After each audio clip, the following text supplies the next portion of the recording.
Welcome to my channel. আজ আমি class 9-এর mathematics কোষে দেখি 20 স্থানাঙ্ক জ্যামিতি ত্রিভুজাকার ক্ষেত্রের ক্ষেত্রফলে চ্যাপ্টার অঙ্কগুলি সলভ করাবো।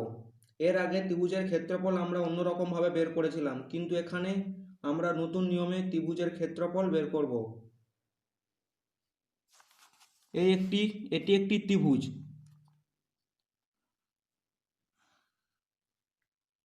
এক্ষেত্রে ত্রিভুজের তিনটি শীর্ষবিন্দু এ বি সি, এই শীর্ষবিন্দু তিনটি স্থানাঙ্ক দেওয়া থাকবে। সেই স্থানাঙ্কগুলির সাহায্যে ত্রিভুজের ক্ষেত্রফল বের করতে হবে। ধরি এ বিন্দু স্থানাঙ্ক x1 y1, বি বিন্দু স্থানাঙ্ক x2 y2 আর সি বিন্দু স্থানাঙ্ক x3, y3। এখানে ত্রিভুজের ক্ষেত্রফল নির্ণয় একটি সূত্র আছে। প্রথমে ত্রিভুজের তিনটি শীর্ষবিন্দু স্থানাঙ্ক লিখে নেব। তাহলে এ বিন্দু স্থানাঙ্ক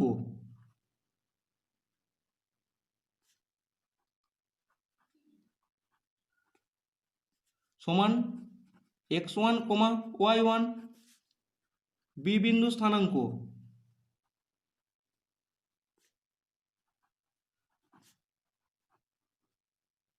সমান x2, y2, সি বিন্দু স্থানাঙ্ক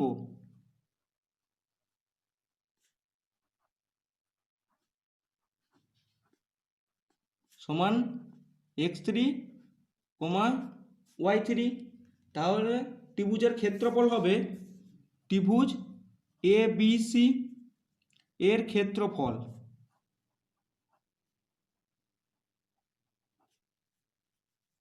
সমান হাফ ইন্টু মড অফ মানে modulus x1 into y2 minus y3 plus x2 into y3 minus y1 plus x3 into y1 minus y2। এখানে মডিউলাস শুরু করেছিলাম, এখানে শেষ করব। একক, বর্গ একক, ঠিক আছে, বর্গ একক। তাহলে দেখো, এই মডিউলাস দেওয়ার কারণ হলো যদি কোনো মান ঋণাত্মক থাকে তাহলে সেক্ষেত্রে ধনাত্মক ধরা হবে, আর কোনো মান ঋণাত্মক থাকলে তো ধনাত্মক ধরা হচ্ছে, যদি কোনো মান ধনাত্মক থাকলে সেক্ষেত্রেও ধনাত্মক ধরা হবে। যেমন -4 মড অফ -4 সমান 4 হবে। আবার যদি +4 থাকে মডের মধ্যে সেক্ষেত্রেও 4 হবে, ঠিক আছে। কারণ ত্রিভুজের ক্ষেত্রফল কখনোই ঋণাত্মক আসবে না, তার জন্য মডিউলাস ব্যবহার করা হয়েছে। তাহলে এই সূত্রের সাহায্যে ত্রিভুজের ক্ষেত্রফল নির্ণয় করব। একের দাগের অঙ্কটা দেখে নাও। নিচের শীর্ষবিন্দু বিশিষ্ট ত্রিভুজাকার ক্ষেত্রের ক্ষেত্রফল প্রতি ক্ষেত্রে নির্ণয় করি। একেরটা 2, -2, 4, 2 এবং -1, 3। তাহলে 2, -2, 4, 2 এবং -1, 3। শীর্ষবিন্দু বিশিষ্ট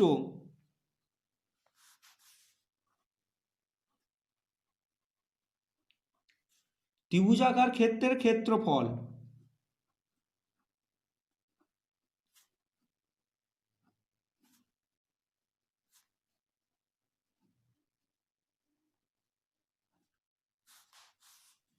তাহলে সূত্রটা হবে half into mod of x1, এক্ষেত্রে x1 2 into y2 minus y3, তাহলে 2 - 3 প্লাস x2 মানে 4 ইন্টু y3 মাইনাস y1 মানে 3 মাইনাসে +2 প্লাস x3, আর এখানে x3 এর মান -1 আছে, তাহলে প্লাস মাইনাসে -1 into y1 minus y2, y1 -2 আর y2 2, তাহলে -2 - 2 দেখো মড শুরু করেছিলাম, মড শেষ করে দিলাম। একক হবে বর্গ একক, ঠিক আছে। তাহলে half into mod of 2 into -1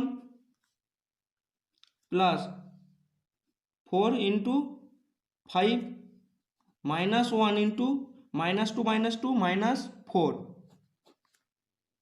mod শেষ করলাম, বর্গ একক, তাহলে সমান হাফ মড অফ -2 গুণ করলে -2 হবে, এটা হবে +20, এটা হবে মাইনাস মাইনাসে +4 বর্গ একক, তাহলে সমান হাফ অফ মড অফ 20 × 4 = 24 -2 22 বর্গ একক সমান হাফ ইন্টু 22 বর্গ একক। এক্ষেত্রে ধনাত্মক আছে, 11 দুগুণে 22, তাহলে হবে 11 বর্গ একক, এটাই অ্যান্সার। তারপরের অঙ্কটা দেখে নাও। 8,9, 2,6 এবং 9,2, তাহলে তিনটে শীর্ষবিন্দু স্থানাঙ্ক দেওয়া আছে, সেক্ষেত্রে ত্রিভুজের ক্ষেত্রফল নির্ণয় করবে। একইভাবে 8,9, 2,6 এবং 9,2 শীর্ষবিন্দু বিশিষ্ট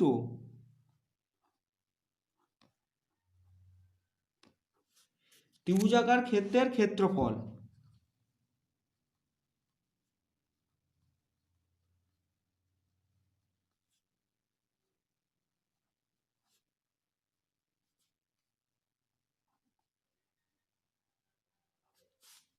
সমান হাফ ইন্টু মড অফ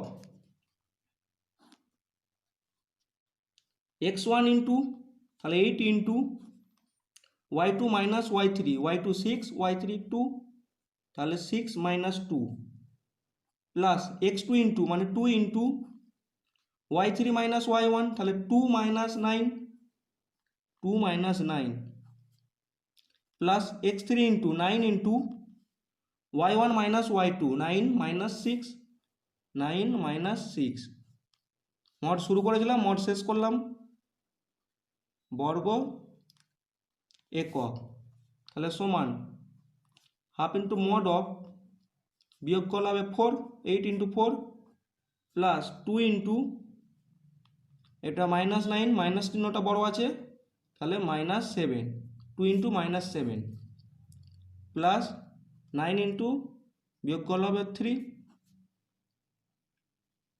বর্গ একক সমান হাফ মড অফ, গুণ করলে হবে 32, এটা গুণ করলে হবে মাইনাস প্লাসে মাইনাস 14 প্লাস 27 বর্গ একক, হাফ ইন্টু মড অফ, এক্ষেত্রে বিয়োগ করলে হবে, বিয়োগ যোগ বিয়োগ করলে হবে 45 বর্গ একক সমান হাফ ইন্টু 45 বর্গ একক সমান, এটাকে পূর্ণ ভাঙলে হবে 22 পূর্ণ 1/2 বর্গ একক, এটা অ্যান্সার। তারপরের অঙ্কটা দেখে নাও। তিনটে বিন্দু দেওয়া আছে, তাহলে তিনটে বিন্দু দেওয়া আছে 1, 2, 3, 0 এবং মূল বিন্দু। এক্ষেত্রে মূল বিন্দু মানে 0, 0, তাহলে দেখো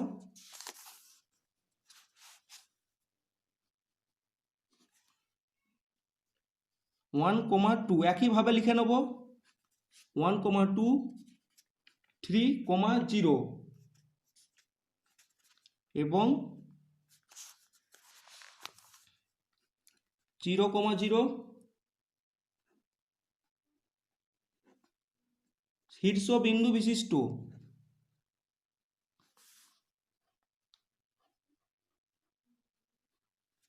ত্রিভুজাকার ক্ষেত্রের ক্ষেত্রফল।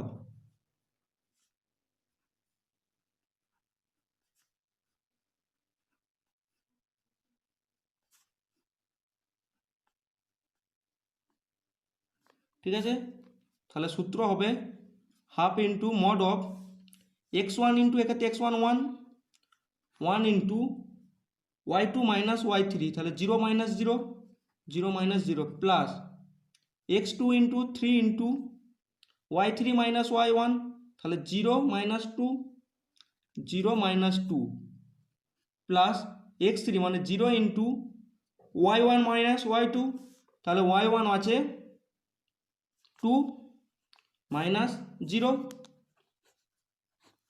তাহলে বর্গ একক, মড শুরু করেছিলাম মড শেষ করলাম, বর্গ একক, তাহলে সমান হাফ ইন্টু মড অফ, দেখো 0 সাথে গুণ করলে হবে 0, এটা হবে প্লাস মাইনাসে মাইনাস 6 আর এখানে হবে প্লাস 0, বর্গ একক, তাহলে হবে half to mod of minus 6 বর্গ একক। এক্ষেত্রে ঋণাত্মক আছে আর মড থাকার জন্য ধনাত্মক হবে, হাফ ইন্টু 6 বর্গ একক, তাহলে 2 3 6 সমান 3 বর্গ একক, এটাই অ্যান্সার। তারপরের অঙ্কটা দেখে নাও।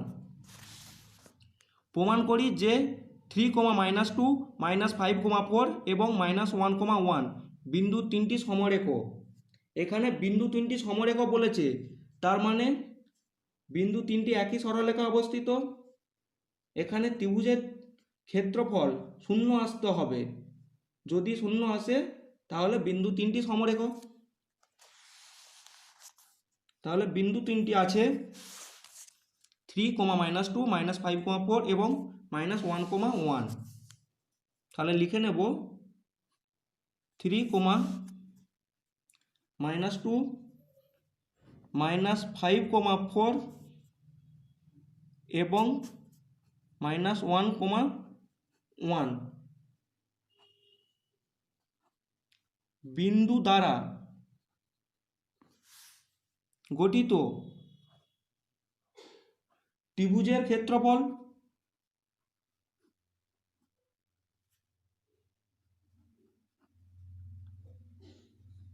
ত্রিভুজের ক্ষেত্রফল সমান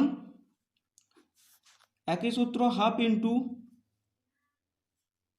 mod of x1 3 into y2 minus y3, তাহলে 4 মাইনাস 1, আর এখানে x2 আছে প্লাস x2 আর প্লাস মাইনাসে -5 হবে, এখানে হবে y3 মাইনাস y1, তাহলে 1 মাইনাস মাইনাসে প্লাস 2, 1 প্লাস 2 প্লাস x3, আর এখানে প্লাস x3 প্লাস মাইনাসে মাইনাস x3 মানে -1, এখানে হচ্ছে y1 মাইনাস y2, y1 -2 আর y2 4 মানে -4, -2 -4। মড শুরু করেছিলাম, মড শেষ করলাম।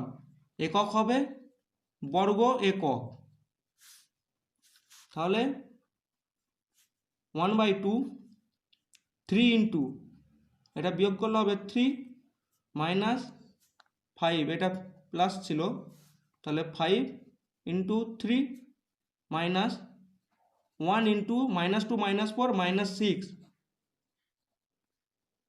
বর্গ একক। ঠিক আছে, এবার হবে হাফ ইন্টু মড অফ, গুণ করলে হবে 9, এখানে হবে -15, এখানে মাইনাস মাইনাসে প্লাস 6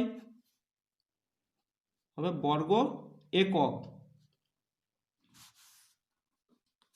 তাহলে 9 6 15 প্লাস 15 মাইনাস 15, তাহলে 0 আসছে, হাফ ইন্টু 0 বর্গ একক। তাহলে 0, তাহলে ত্রিভুজের ক্ষেত্রফল 0 আসছে। তাহলে ত্রিভুজের এই বিন্দু 3টি সমরেখ, অতএব 3, -2, -5, 4 এবং -1, 1 বিন্দু 3টি সমরেখ।